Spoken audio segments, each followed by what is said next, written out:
Summer, it is good to see you again. It's ironically summer 2020. How are Oh you? yeah, good. I'm doing great. I mean, I feel like it's just so weird like this time, like being at home, like every day passes by, but you feel like it's the same day. I don't know. I feel like that all the time, to be hmm honest. Yeah, I think technically let's look at a calendar. Today is July 8th. Did you know Yeah. that before I just told you? No, I didn't. I mean, I keep up with the days, but I just feel like every day is a repeat. Like there's nothing new or exciting like going on Yeah, each day. It kind of feels it the might same. rain, it might not. Yeah, Yeah. well, I don't think even though all the days are the same, I don't think anyone's going to forget summer of 2020. Or the year 2020. Or exactly the entire year of 2020. But we wanted to start with you back in the summer of 2019, and maybe it even goes further back. So since you were one of the finalists for the Community Changemaker Challenge in 2019, tell us how you first heard about the UE Community Changemaker Challenge. So I just graduated from the University of Evansville in May, and so I heard about it because the University of Evansville hosted it, and so it was something that was pretty prominent on campus that they were advertising. So I thought it was pretty interesting and something to get me outside of my comfort a little bit. So I kind of decided to do it not having an idea in mind, and so I just kind of try to recruit people that I thought might be interested, and then we went from there to have meetings on like what to do exactly. Hmm. So you were more committed to the concept of innovation, and then it was a matter of deciding on what that innovation might be to get through the competition. But the competition was the thing that drew you to it first. Yes. Okay. Well, then let's jump into how you landed on the idea.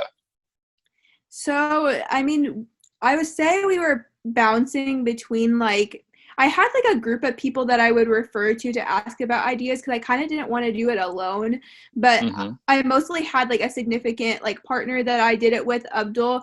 And so we kind of were bouncing around the idea of maybe doing something nonprofit work where kids were the center of change, or but then we wanted to do something that was feasible, I guess, with a group of people that they could participate in one event, because I didn't know how committed they would be with participating with a whole organization that you would have to upkeep. So that's Mm. why we landed on the idea of doing some type of festival.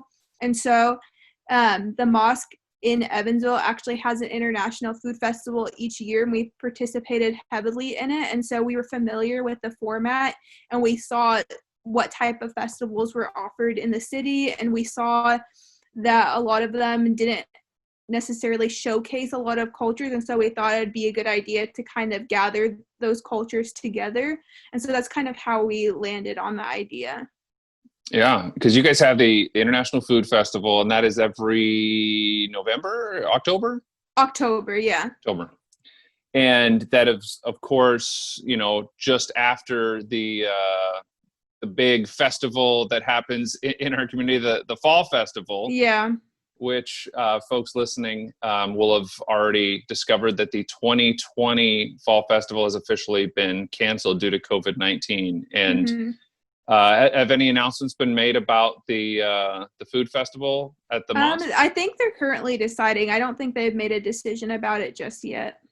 Yeah, today was the day, July 8th, 2020 is the day that the bomb dropped in our community on that. So I guess if the Culture Fest would have gone forward in its planning stages as it was originally constructed, maybe you'd be facing a similar, tough decision this time as Yeah. well. Yeah, I think it was God's way in telling us that wasn't meant to be, because it was something, Mm, it was supposed to be in summer 2020. So that would have been canceled and we would have used all those resources. And so we kind of drifted and did something a little bit different and ended up working out better. So everything yeah, always has a plan, and you plan and plan, but something else happens in the end. So yeah. Well, let's jump into the night of the competition. Then tell us what that night was like, what you remember from it, and catch us up. so the one at WNIN, right? Yes, I'm sorry. This would be, so you did have three stages. You submitted your video online. Then there was sort of a semifinal night where you sort of got to interact with people and answer questions. And then through that, you were selected as one of four finalists to pitch in front of live judges. at the WNIN studios downtown. So yes, the WNIN studios final pitch competition. Tell us about that night.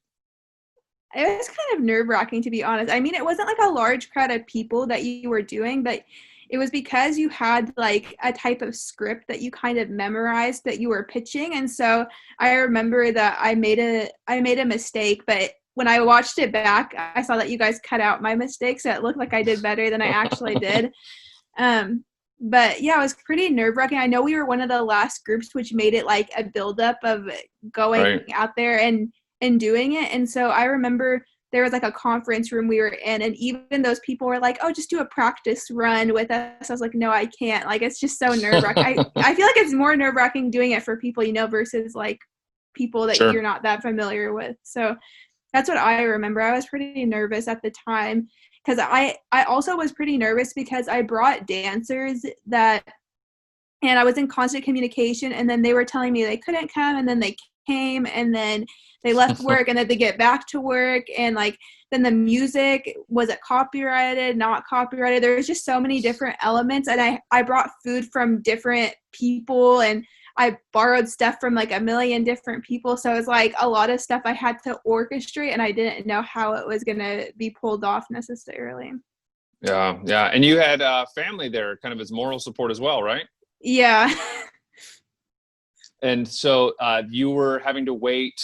You finally got your chance to pitch from the judges. What do you remember from pitching? You said you messed up, but it was edited the right way. What do you remember from the judges' questions or the judges' feedback, that whole process? I think I was going too big. I remember like when I was calculating cost, of course, like this is my first time ever doing something where I had to calculate budgeting and like that much money. And I wanted to make sure that I was authentically like doing it. So I would be calling different places to actually in Evansville to get authentic estimates for stuff. If I was going to host a festival, I called an insurance company to see how much you could do insurance for like local parks and like all of this sort of thing. Cause at the time, I think I wanted to do it either in Garvin Park or in Robert Stadium, like not Robert Stadium, but you know, like where that park, green, yeah. So I don't know. It was a lot. And I didn't realize going into it that like the budgeting would be that much. And I think I was thinking too big for something that I should have started small with.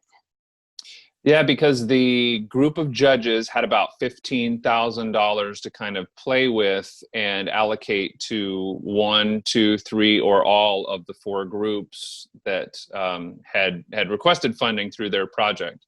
What was the number that you were requesting? I was requesting, I think, 8,000, but that money wouldn't have covered maybe half of the festival based off our calculations. So after thinking about it, I feel like the judges probably wanted to contribute to a project that the money would help it like be in completion rather than knowing what would be happening to that money. If you like, where are they going to get the rest of it, not knowing whether or not that project would have been completed. Yeah. Funds that would finish a project instead of just maybe seed a project and the risk that may come from something like that. Yeah. Well, was that feedback helpful? It made me think that I thought a little bit too big. I mean, I'm very realistic normally, but I was thinking a little bit too big, and I was doing too many aspects of the festival. And so like there was one aspect I remember because I was talking about the festival with them, and I remember one of the judges was very interested in the aspect of discussion panels at the festivals. And I realized that even though the festivals may be segregated in Evansville, there's so much exposure that people have to culture. I mean, everybody is attracted to the fun stuff about cultures, whether it be their clothing or food. But when you have to sit down and have those hard conversations, a lot of people don't want to have them. And so I wanted to provide a platform to do that. And I thought it might be easier to do that. It might be more worthwhile and beneficial for people in the end. Yeah.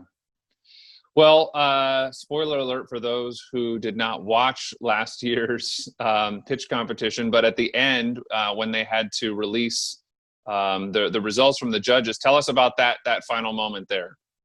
I mean, it it was disheartening. I mean, I'm not gonna lie. Like, you go through that whole process, and like you stay up late nights, like doing stuff. I remember when there was the second part of the competition that was at innovation point, and that's when you get to the finalist round. And so I made like this huge like flower board or whatever, and that was like my first. I'm not artistic in any way, and that I probably stayed up like a couple nights doing that, and I don't stay up for anything. I'm one of those people that like sleep at like 11 o'clock, so if I stayed up for it, I actually care about it. Yeah. And so like just thinking about all the work that I put in, I was kind of upset a little bit, but I mean, then I reflected on it later on, and I knew it was for the best. I mean, it wouldn't have gone through, and we could see through this pandemic that it would have been canceled probably anyway if it was going to be happening or moved to some online format that didn't require that money. So ended up working out in the end. So your partner Abdul, who did pitch with you on that. So after the competition, you guys, you weren't awarded any money. You have to kind of decide, what the next steps are. Tell us what those next steps were when you woke up the next day, or even before you went to bed that night. Of how do you decide to move forward from this? Yeah, so I mean, I went to sleep not really thinking anything of it. I mean, I was thinking there's something I can do with this, with the resources I have. I just don't know yet. So like maybe within a couple of days, I was texting my family. I was telling them, I was like, I have a better idea. I have something called cultural communications, and they're like, what is that? And so I was saying it's just going to be the discussion panels. It's super easy, probably won't cost money. Where, was it called? You get a group of people, you have an audience and a space, and you just have conversations about different aspects of culture, the hard conversations, whether it be racism or growing up in America as a person of color, those types of conversations. And so that's kind of where the idea seeded from after that. Yeah. And with Abdul, did he, I mean, the competition was over. That was kind of the commitment you guys had made to each other to see it through the end of the competition. Was he interested in continuing on with that with you, or was this more of a solo project for you? I mean, I came up with the idea, and I didn't want to leave. I didn't want to make this all about me, because he did contribute to the project heavily. So, I mean, I shot him a text. I talked to him on the phone, and he didn't seem interested at that point. I think because we were entering our senior year, and he kind of wanted to focus his efforts towards his career and what he wanted to see through from that point. And so I kind of honored that commitment, and I started doing stuff pretty much solo for a little bit. And then I ended up recruiting one of my friends who's a freelance artist to do all my artwork. And so that was one of the main people that was helping me from the beginning. Oh, nice. What's that person's name? We can give them a shout out here. Yeah, her name's Zuha, Zuha, and her last name's Adeel, Adeel. So you added some new collaborators to this. Were there any organizations or companies that you also added as collaborators along the way after the fact? A lot of people helped me, actually. I mean, because I thought, it'd be so easy to get a space. It would be so easy to get people. I was like, I don't know everybody in Evansville. So I had to definitely get connections with people that knew people that would want to sit on a panel and discuss. And getting the space, I was like, most places, like unless you have like a nonprofit status or something, which I didn't get until January, they wouldn't necessarily offer a space to you. And so I actually, for the first event, I collaborated with Ola, and they helped me get a space at Innovation Point for the first event. And then I noticed it was also during Christmas time, the first event, which may have contributed to the lower attendance. And so I've also got complaints that they wanted it maybe more closer into town rather than downtown, the parking situation in downtown. So I knew as a student, if I got collaboration with on-campus organizations, then they would allow me to get a space on campus for free. And so that's kind of what I did with that situation. And I was able to get a space for free. And then as far as like food so many different local organizations, including Honeymoon for offering coffee as well. There's so many different organizations that offered food to me, and I was very surprised by that, actually. I mean, I would call different local businesses and everything and tell them about what I was doing, and they would be like all on board, and I was like, how do they know I'm not lying? Like, I don't understand. Like, where I didn't Really, provide them any some proof. college student throwing a party and just wants a bunch of food for her buddies. Yeah, I mean, they don't provide proof, no pictures of the event. I mean, I would shout them out on social media and stuff, but they wouldn't ask for any of that. And I was very, very surprised. Now, if you're going to more like franchises, that's when they ask you for nonprofit status and stuff like that. So that at that time, I wasn't a nonprofit, so I wasn't able to ask from those places. And I've asked from businesses, and that's kind of how I got that. And then family, friends helped set up spaces. They gave me their decorations. I didn't have any of that. So that's kind of how I got started. I started a GoFundMe page too to get some initial funding for things like media materials and stuff. Yeah, but other than that, that's kind of how I got started. What would you say is the most valuable part of the Community Changemaker Challenge experience that led you to the state of where things are right now? What was the most valuable part of the experience? I think like the pitching, to be honest, like it just gets you in the format of relaying your message to people that they can catch on to it easily pretty quickly, because you have to have like a pitch that's like a minute and a half. And so after that, I would go on a lot of news or media. Like I would go like on different local ones, and I had to relay my message pretty quickly. And I don't think if I had that experience, it would be very hard for me to do that. Yeah.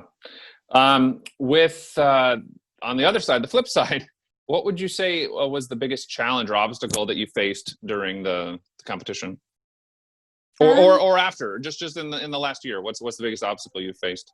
I would say probably during the competition, the pitching was the most valuable, but it's also the most hard, to be honest, because I didn't have any business background. I'm a public health major going into healthcare, and so it's very hard for me to, like, I learned a lot of business elements through doing pitching that I didn't realize. So that was probably, having that background might have been a little bit helpful for me.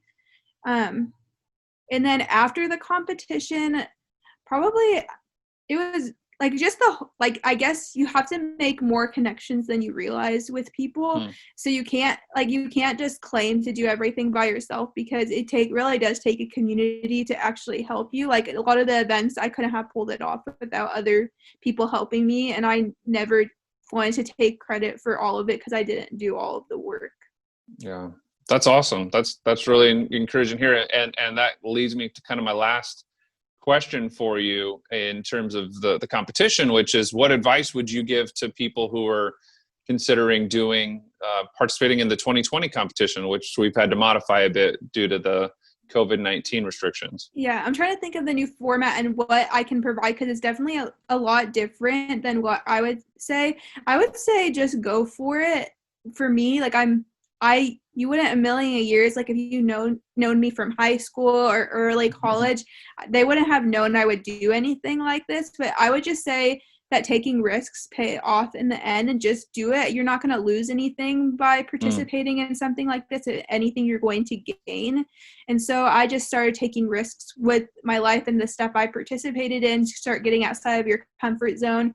And I think this is a good step, especially if it's online. I feel like it's even easier in a way than if it's in person, because that will, I guess, give you not a beginner, but give you a little glimpse of what it would be in person. So it's a good stepping stone for in future times when you participate in pitch competitions or something like that. Then it will be easier for you to do so. And even if you're interested in being an entrepreneur or providing some type of change in the community, this is something that's a good exposure to it for your first time. Awesome. Well, as we close, let's give sort of the folks information about how they can learn about what's happening right now and what's coming up. Do you have a website, social media pages? What are the best ways for people to find out about what's going on now with your project? Yeah, of course. So you can find us on Facebook at Cultural Communications and on Instagram at Cultural Com. We also can be reached on email as well at culturalcommunicate without the E at gmail.com.